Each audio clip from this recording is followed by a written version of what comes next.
Hello everyone, welcome है आप सभी का करियर रिफ यूट्यूब चैनल में। मैं हूं सौरभ और आप देख रहे हो सीएसएस ट्यूटोरियल की हिंदी सीरीज। तो आज का हमारा टॉपिक क्या है? Background property. हम प्रॉपर्टीज का टॉपिक कवर कर रहे हैं और उसमें हम ये सेकंड हमारा पार्ट है जिसमें हम बैकग्राउंड प्रॉपर्टी को कवर करेंगे। तो बैकग्राउंड प्रॉपर्टी का यूज बेसिकली हम सीएसएस में बैकग्राउंड लगाने के लिए यूज करते हैं। तो बैकग्राउंड में हम बेसिकली दो चीजें लगाते हैं, या तो हम लगाते हैं इमेज या तो हम लगाते हैं कलर।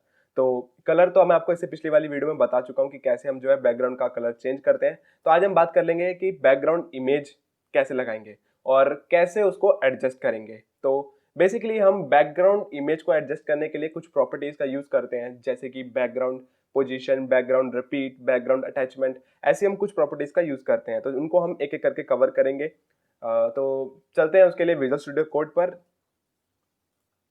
तो यहाँ पर आपको CSS बैकग्राउंड नाम का फोल्डर मैंने यहाँ पर ओपन कर रखा है और उसके अंदर एक फोल्डर है इमेज नाम का और एक फाइल है index.html नाम की फाइल है यहाँ पर।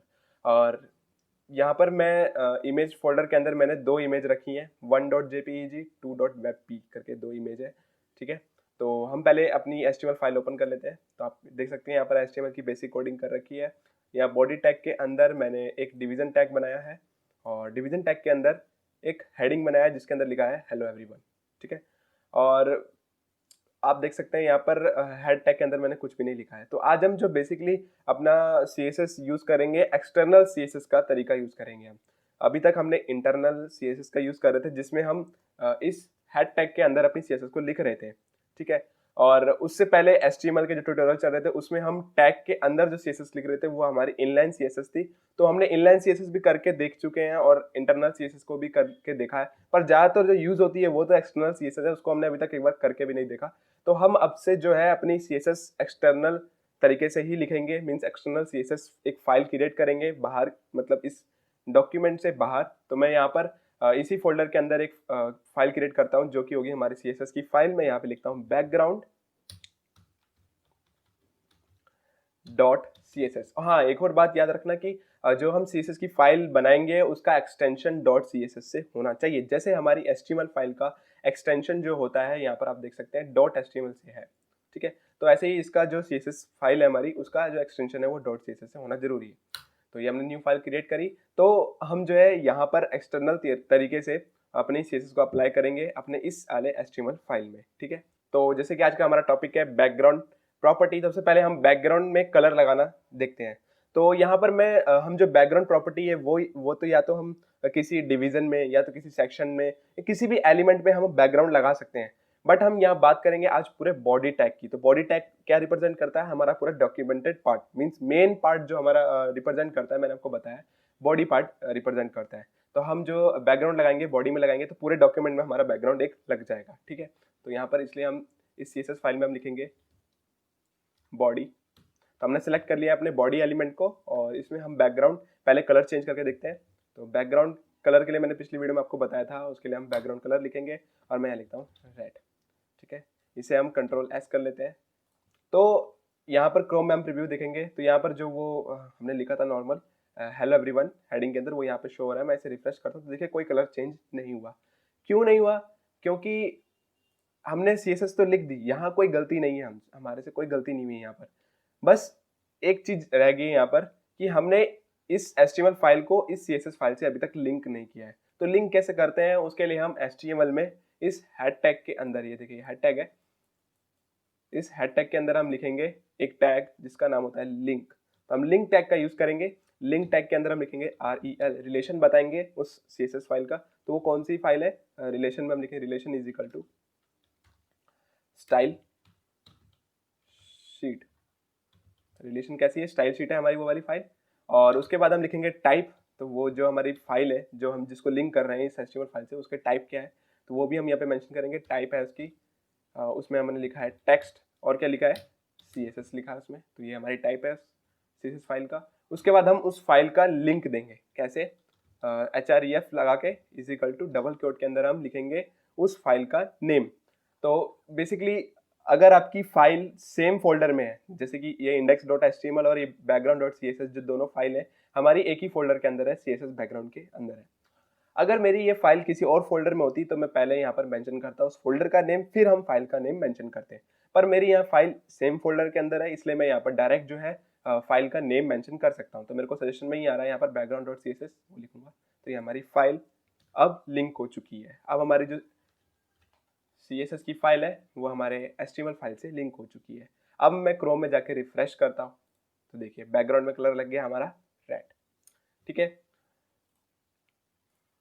अब हम सेकंड प्रॉपर्टी देखते हैं जो कि है बैकग्राउंड इमेज। तो CSS में हम बैकग्राउंड में इमेज कैसे लगाते हैं। अभी तक आपने HTML में इमेज टैग का यूज करके आप इमेज लगा रहे थे, आप किसी के बैकग्राउंड में भी उसमें इमेज लगा सकते थे, बट CSS में हम एग्जैक्ट लगा के दिखाएंगे। कैसे लगाएंगे मैं आपको दिखाता हूँ। उसके लिए बैकग्राउंड लिखेंगे हम, बैकग्राउंड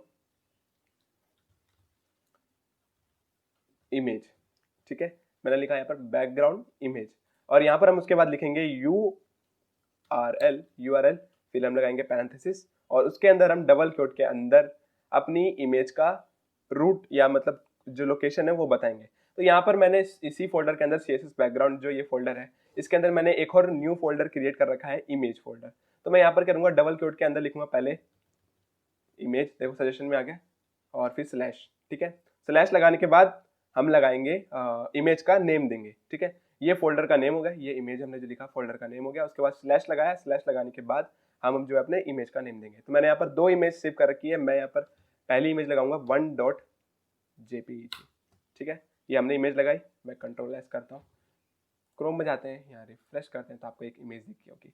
तो यहाँ पर जो ये इमेज है, ये दरअसल इसकी साइज जो है वो छोटी है, और जिसकी वजह से ये जो इस स्क्रीन को कवर करने के लिए ये रिपीट हो चुकी है। देखिए ये हॉरिजॉन्टली भी रिपीट हो चुकी है और वर्टिकली भी रिपीट हो चुकी है।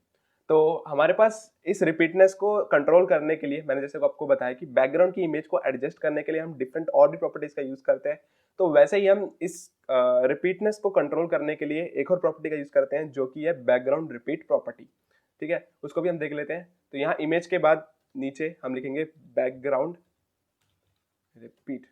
ठीक है, और यहाँ पर हमारे पास जो कुछ ऑप्शन मिलते हैं, कुछ वैल्यूज मिलती है जिनका हम यूज करते हैं, जैसे कि नो रिपीट। अगर मैं नो रिपीट कर दूंगा तो जो हमारी इमेज छोटी होगी भले ही, बट वो स्क्रीन को कवर नहीं करेगी, मीन्स वो रिपीट नहीं होगी उसके पास। और एक आता है रिपीट जो बाय डिफॉल्ट रहता ही है, मीन्स अगर इमेज छोटी हुई तो बाय डिफॉल्ट जो हमारी इमेज है वो रिपीट हो जाती है, जैसे कि यहाँ पर हमारी इमेज रिपीट हुई है। ठीक है, उसके बाद आता है हमारे पास रिपीट एक्स और रिपीट वाई। उनका काम क्या काम है मैं बताता हूँ आपको। पहले मैं यहाँ पे लिखता हूँ नो रिपीट। तो नो रिपीट लिखने से क्या होगा, ठीक है, मैं लिखता हूँ नो रिपीट, इसे Ctrl+S करता हूँ, क्रोम में जाके रिफ्रेश करते हैं तो देखिए सिर्फ हमारी एक ही इमेज दिख रही है बैकग्राउंड में। ठीक है, और ये कलर जो हमने लगाया था वो ये वहाँ पे शो हो रहा है। अब देखो ये रिपीट नहीं हो रही इमेज, इमेज का साइज छोटा है इसलिए यहाँ पर दिखा। अगर इमेज का साइज बड़ा होता तो ये पूरी स्क्रीन को कवर कर लेता। ठीक है, बैकग्राउंड में ही लगी है वो इमेज, हेलो एवरीवन ऊपर में है। ठीक है, तो यहाँ पर मैंने नो रिपीट लिखा तो एक इमेज दिख रही है।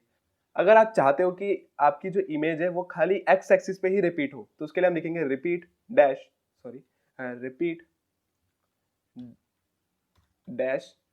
एक्स। तो एक्स लगाने से क्या होगा, देखो यहाँ पर मैं सेव किया, यहाँ पर क्रोम में जाकर रिफ्रेश करता हूँ तो देखिए ये हमारी एक्स एक्सिस है, हॉरिजॉन्टल है ये लाइन, तो ये हमारी एक्स एक्सिस है। तो एक्स एक्सिस पे ये रिपीट हो चुकी है। ठीक है, अगर मैं एक्स की जगह वाई लिख दूंगा तो ये हमारी वाई एक्सिस पे रिपीट हो जाएगी। तो उसको भी करके देख लेते हैं। यहाँ पर मैं एक्स की जगह लिखता हूँ वाई, अब जो Ctrl+S किया मैंने, क्रोम में रिफ्रेश करता हूँ तो देखिए हमारी वाई एक्सिस पे जो बैकग्राउंड इमेज है वो रिपीट हो चुकी है। ठीक है, इसको मैं यहाँ पर रिपीट ही रहने देता हूँ जो कि बाय डिफॉल्ट रहता है। ठीक है, Ctrl+S किया, अब देखिए मैं रिफ्रेश करता हूँ तो देखिए हमारी पूरी स्क्रीन को कवर कर लिया है यहाँ पर इमेज ने। अब जो हम इसके बाद बात करने वाले हैं वो थर्ड प्रॉपर्टी जिसको हम बोलते हैं बैकग्राउंड पोजीशन। तो यहाँ पर जो हमारी इमेज है वो आपको लेफ्ट कॉर्नर पे ही दिख रही होगी। मैं यहाँ पर नो रिपीट करता हूँ, पहले सिंगल इमेज दिखाता हूँ आपको, नो रिपीट।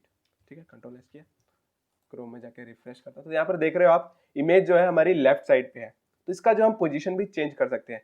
पोजीशन हम या तो कोऑर्डिनेट से चेंज कर सकते हैं या तो डायरेक्ट जो इनमें टर्म डिफाइन कर रखी है पहले से ही, वैल्यूज जो दे रखी है उससे भी हम इसकी पोजीशन चेंज कर सकते हैं। जैसे कि मैं आपको यहाँ पर लगा के दिखाता हूँ बैकग्राउंड,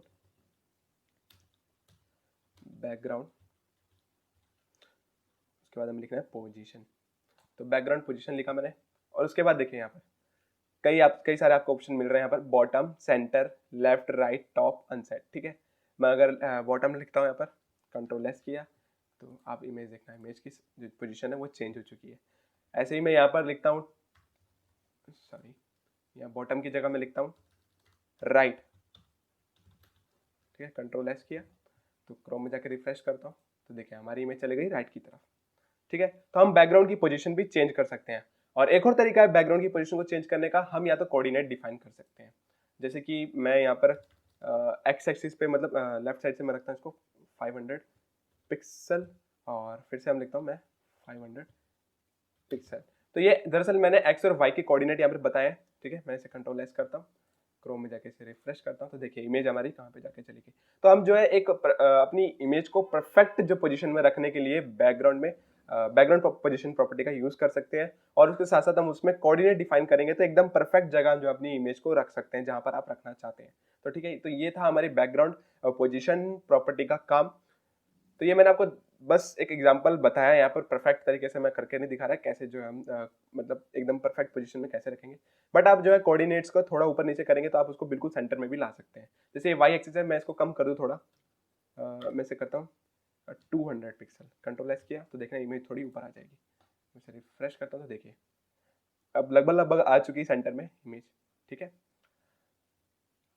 तो ये था हमारा बैकग्राउंड पोजीशन प्रॉपर्टी, जिसमें हम कोऑर्डिनेट्स के साथ साथ जो इसमें प्री डिफाइंड पहले से ही डिफाइंड कुछ वैल्यूज है उनका भी यूज कर सकते हैं, जैसे कि टॉप बॉटम लेफ्ट राइट, ठीक है।